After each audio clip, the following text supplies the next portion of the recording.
Praise the Lord, ஹல்லேலூயா. சீயோன் குளிர்கால வேதாகம ஆய்விற்கு அன்போடு கூட இயேசு கிறிஸ்துவின் நாமத்தில் உங்களை வரவேற்கிறேன். இந்த தினத்திலும் பெத்லகேமை நோக்கி என்ற தலைப்பிலே வேதாகமத்திலிருந்து வேத வசனங்களை நாம் ஆராய்ந்து வருகிறோம்.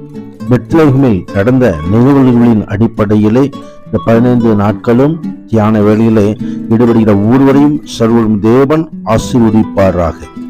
இந்த 4வது நாளிலே தேவனாய் கர்த்தர் ஆகாரத்தை அருளினார் என்ற தலைப்பிலே நாம் பார்க்க போகிறோம். ரூத் 1 அதிகாரம் 6வது வசனத்திலே கர்த்தர் தம்முடைய ஜனங்களை சந்தித்து அவர்களுக்கு ஆகாரம் அருளினார் என்று சொல்லி மோவாப் தேசத்திலே ரூத் அங்க நகோமி கேள்விப்பட்டு ரூத்தோடு கூட பெத்லகேம் நோக்கி வருகிறதை பார்க்கிறோம். கர்த்தர் பிரசாந்த் மகிமை உண்டாவதாக. அறுப்பின் துவக்கத்திலே அவர்கள் பெத்லகேமுக்கு வந்தார்கள். பெத்லகேமிலே கர்த்தர் ஆகாரத்தை அருளுகிற காரியம் கடந்து வந்தது. ஜனத்தை சந்தித்து ஆகாரத்தை அருளினார். அது தேவன் தன்னையே ஆகாரமாக கொடுக்கும்படியாக பெத்லகேமிலே வந்து பிறந்தார் என்பதை நாம் அறிந்திருக்கிறோம். அவர் தாமே ஆகாரம் கொடுக்கிற தேவன். வானத்தையும் பூமியையும் படைத்த தேவன் எல்லாவற்றையும் சிருஷ்டித்த பொழுது அவர் அந்த ஜனங்களுக்கு ஆண்டவரால் உருவாக்கப்பட்ட அந்த ஆதாம் ஏவாளுக்கு ஆகாரத்தை கொடுக்கும்படியாக அங்கே உள்ள பசும்புல் பூண்டுகளை கனிகளை அவர் ஆகாரமாய் கொடுத்தார். அது தேவன் வறட்சியான காலங்களிலும் மகா வறட்சியான காலங்களிலும் நடத்தி ஆத்மா திருப்தியாக்கி அவர்தான் நீர்ப்பாய்ச்சலான தோட்டத்தை இருக்கும் போல ஆசீர்வாதத்தை தள்ளுகிற தேவனாய் கர்த்தர் இருக்கிறார். கர்த்தர் பிரசாந்த மகிமை உண்டாக. இஸ்ரவேல் ஜனங்களை எகிப்திலிருந்து விடுதலை பண்ணி கானான் தேசத்துக்கு கொண்டு வந்தவர் புசிக்கும்படியாக வயலில் விளையும் பலனை ஆகாரமாக கொடுத்தார். கற்பாரிலிருந்து வந்த தேனை எண்ணெயை அவர்களுக்கு ஆகாரமாய் கொடுத்தார். கர்த்தர் பிரசாந்த மகிமை உண்டாவதாக. ஆம், ஆகாரம் என்பது கர்த்தருடைய வார்த்தையிலும் அடங்கி இருக்கிறது. கர்த்தர் வார்த்தையினால் நாம் பிழைத்துக் கொள்ள முடியும். ஆம், அதை அறிந்து கொள்ளும்படியாகத்தான் பிதாவர்கள் அறியாத மன்னாவினால் அவர்களை போஷித்தார். மன்னாவி வனாந்திரத்தில் கட்டளையிட்டார். கர்த்தர் அதை அவர்களுக்கு நான் வெஜிடேரியன் வேண்டும் சொல்லும் போது கர்த்தருடைய காற்று காடைகளை அடித்து கொண்டு பாளையத்திலே நிறைத்தது. 2 முழ உயரம் அளவுக்கு அது பறந்து கிடந்தது.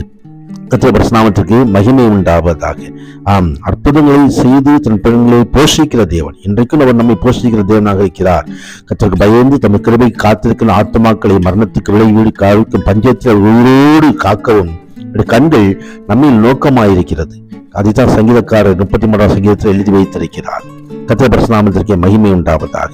ஆம், எலியாவுக்கு காகத்தின் மூலமாக போஷிக்கும்படியாக அப்பம் இறைச்சியும் கொண்டு வரும்படியாக அங்கே ஆண்டவராகிய தேவன் அங்கே எலியாவை போஷித்த காரியத்தை குறித்து பார்க்கிறோம். தாகத்திற்கு தண்ணீரை அந்த ஆற்றிலிருந்து குடித்து கொண்டு அங்கே கர்த்தர் காட்டிய இடத்திலே எலியா காத்திருந்தார். கர்த்தர் பரிசுநாமத்திற்கு மகிமை உண்டாவதாக. ஆம், நதியிலே தண்ணீர் வற்றின பொழுது சீதோனுக்கு அடுத்த சாரிபாத் விரோதிக்கு போய் அங்கே தங்கியிரு, உனக்கு உன்னை போஷிக்கும்படி ஒரு விதவைக்கு கட்டளையிட்டேன் என்று சொன்னார். ஆண்டவர் போஷிக்கும்படி வழிகளை உருவாக்குகிற தேவன். ஆம், நமது வாழ்க்கையிலும் ஆண்டவர் தாமே நம் போஷிக்கும்படியாக வழிகளை உருவாக்கி இருக்கிறார். ஆம், 3 நாட்கள் ஆண்டவர் சமூகத்தில் காத்திருந்த அவருடைய வார்த்தை கேட்ட ஜனங்களுக்கு பட்டினியாய் அனுப்பிவிட மனதில்லாமல் அவளையும் போஷித்தார். 7 அப்பங்களையும் சில மீன்களையும் எடுத்து ஸ்தோத்திரமணி பெற்று அவர்களுக்கு கொடுத்தார் என்பதை வேதவசனம் சொல்லுகிறது. அது தேவன் நம்மையும் போஷித்து நடத்துகிறார். அவர் பரிசுத்தமான மகிமை உண்டாவதாக. ஆமென், ஆமென்.